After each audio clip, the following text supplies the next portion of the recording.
Hola, ¿qué tal? El día de hoy vamos a desarrollar las preguntas de historia de la Universidad Nacional Pedro Ruiz Gallo en la modalidad de extraordinario. Vamos a comenzar con algunas preguntas. ¿Ha venido Historia del Perú o Historia Universal? Comenzaremos, por ejemplo, con la que dice: la rebelión de los encomenderos, dirigida por Gonzalo Pizarro, fue una respuesta contra la política de centralización del poder de la corona española en sus colonias establecida con. Es decir, ¿por qué Gonzalo Pizarro se rebela? ¿Qué motivó a que se rebele? Para esto debemos recordar lo siguiente. Primero, Gonzalo Pizarro, a la muerte de Francisco Pizarro, va a encaminarse a buscar oro en la parte de la selva, porque habían hablado algo acerca del dorado, pues no. Luego vamos a entender que no va a llegar a la parte de la selva porque Francisco de Orellana es quien se va a encargar de adelantarse. Sin embargo, Gonzalo Pizarro va a regresar. Para esto le va a tomar de sorpresa una medida que ha tomado la corona española. Vamos a analizar las alternativas. Dice así: la capitulación de Toledo. La capitulación de Toledo no puede ser porque fue firmada el 26 de julio de 1529 entre Francisco Pizarro, Isabel de Portugal, que era la esposa de Carlos I de España, y también quien colocó su firma fue Juana la Loca, la madre de Carlos. En la capitulación de Toledo se autorizaba la conquista del Tahuantinsuyo a nombre de España, se le otorgaban los cargos y los títulos correspondientes a Francisco Pizarro, Diego de Almagro, Hernando de Luque, Pedro de Candia, Bartolomé Ruiz, por ejemplo, ¿no? Incluso a los 13 de la Isla del Gallo también se le va a otorgar. Entonces, no tendría ningún sentido. La capitulación de Valladolid tampoco es porque es una capitulación que se firma en 1518 para lo que viene a ser Hernando de Magallanes. Recordemos que Magallanes va a ser el primer viaje de circunnavegación, ¿no? Le va a dar toda la vuelta al mundo. Entonces, esto era para buscar rutas comerciales, no tendría nada que ver con Gonzalo Pizarro. El contrato de Panamá. El contrato de Panamá tampoco debería ser porque se da después del primer viaje de Pizarro, ¿no? Donde, bueno, Diego de Almagro ha perdido un ojo, Pizarro también estuvo herido. Entonces, van a consolidar un contrato privado donde no tiene injerencia la corona española. En este contrato privado, por ejemplo, va a encargarse o va a intervenir Francisco Pizarro, Diego de Almagro, Hernando de Luque. Para algunas universidades ponen, por ejemplo, a Pedro Arias, que es Pedro Arias Dávila, quien es el que le da el permiso como gobernador para que Pizarro pueda hacer los viajes, ¿no? Otros ponen, por ejemplo, a Gaspar de Espinosa, quien era el dueño del dinero, ¿no? Recordemos que Hernando de Luque era su testaferro. Entonces, el contrato de Panamá tampoco podría ser. Ese contrato marca el inicio de la empresa de Levante o la empresa conquistadora. La presencia de la Iglesia Católica.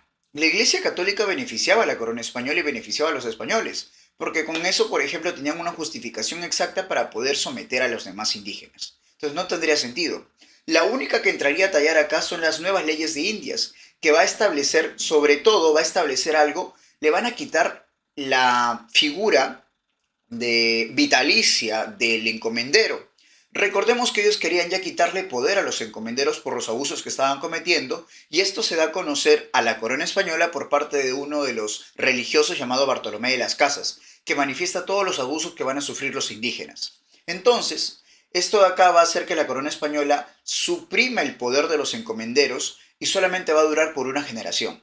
Entonces, ya no, si es que, por ejemplo, tú morías y tenías a cargo una encomienda, ya no iba a pasar a tus hijos y a tus nietos ni nada por el estilo.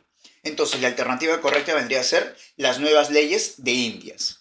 Ahora, por ejemplo, la otra pregunta que también estuvo ligada con esto dice así: finalizado el conflicto entre la monarquía española y los encomenderos en el Perú, se produjo la... Recordemos que existieron dos rebeliones, la rebelión de los grandes encomenderos y la rebelión de los pequeños encomenderos. En la de los grandes encomenderos está Gonzalo Pizarro, y en la de los pequeños encomenderos también estuvieron, por ejemplo, en este caso, si no me equivoco, fue Hernández Girón, ¿ya? El punto principal acá de los encomenderos dice, por ejemplo, una de las alternativas dice anulación del latifundismo. ¿Qué es latifundismo? Es la explotación de las tierras a gran escala, ¿no? Mediante el tema de la agricultura. Entonces, no tendría ningún sentido. La pregunta te está diciendo, finalizado el conflicto entre la monarquía española y los encomenderos en el Perú, ¿qué se produjo? ¿Se produjo la anulación del latifundismo? ¿Se produjo la anulación del trabajo de la tierra? No. Te dicen, modificación de las gobernaciones, sí se van a modificar. La gobernación de Nueva Castilla y Nueva Toledo, que le correspondía a Pizarro y Almagro respectivamente, sí se van a modificar. ¿Sería la respuesta? Sí, pero para que se dé esta modificación tiene que existir algo importante, algo que va a marcar esta modificación. Dice, liquidación de las encomiendas. Esto no va a pasar, todavía se va a dar en 1720 con Real Cédula de Felipe V.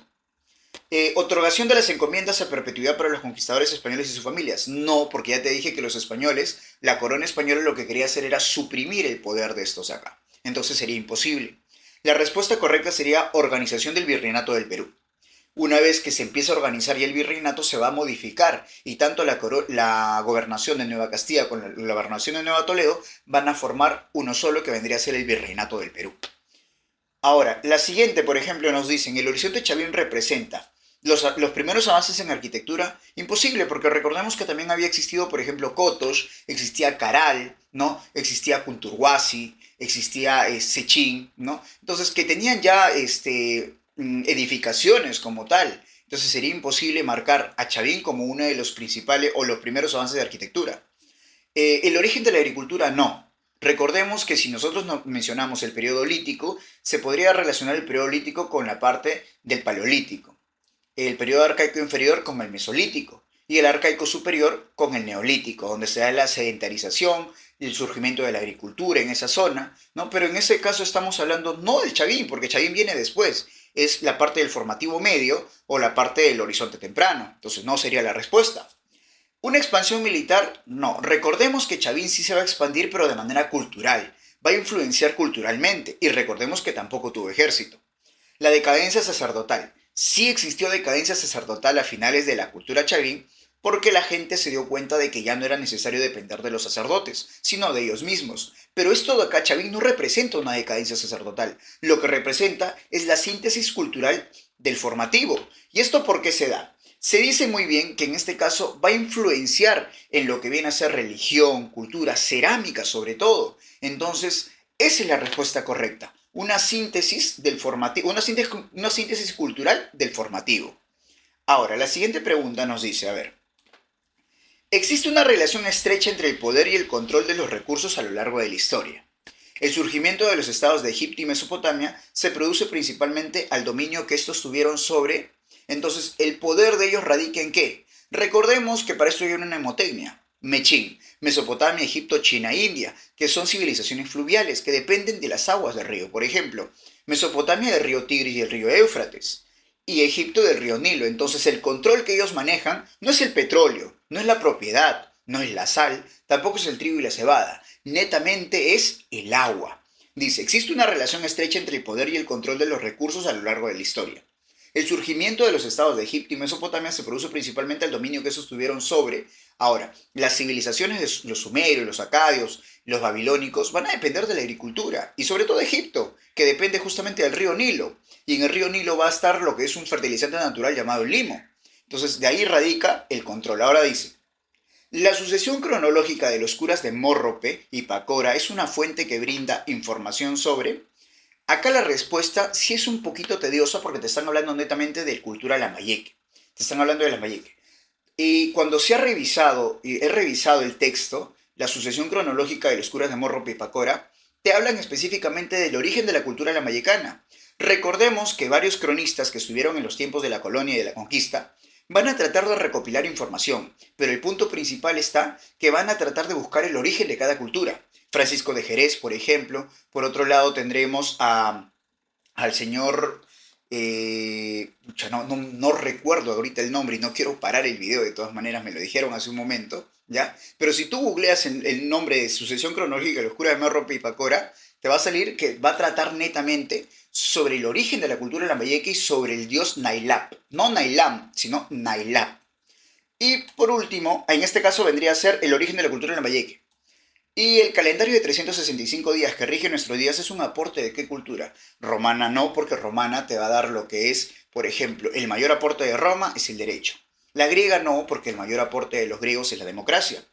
Egipcio sí, porque tiene un calendario solar de 365 días. Mesopotamia un calendario lunar de 360 días. Y los persas, por ejemplo, te van a dar la alfombra, ¿no? Y creo que esas son todas las preguntas que he recopilado del examen. Finalizado el conflicto, ya.